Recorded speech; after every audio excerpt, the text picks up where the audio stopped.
What's up, everyone? Doesn't look like I'm going to get to fish until Sunday or Monday, but let's do a quick update with what we know in Erie right now for those who are looking to fish. As you can see with this first slide here, we got just over an inch of rain at 1.08 inches.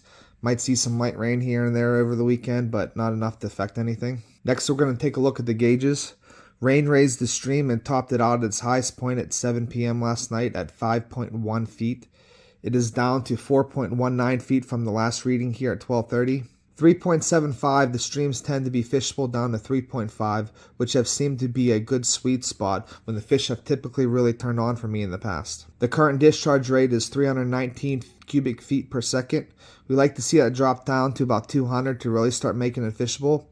The sweet spot for the discharge rate really seems to be 150 down to 100. I'm expecting small streams to be fishable come daylight tomorrow, possibly even this evening, with the medium and larger streams not too far behind. Now for this last bit, I want to compare last week's rain for you guys to give you a nice example of what I'm talking about and what to expect with these numbers I'm throwing out. The stream gauge read the height at 3.56 feet at 9 a.m.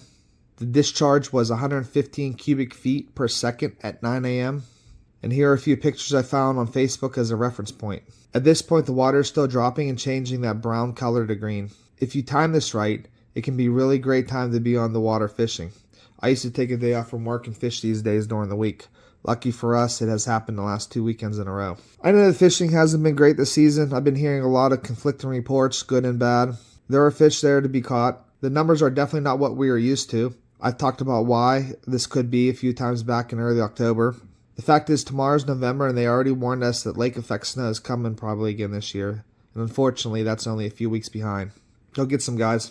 Tight lines.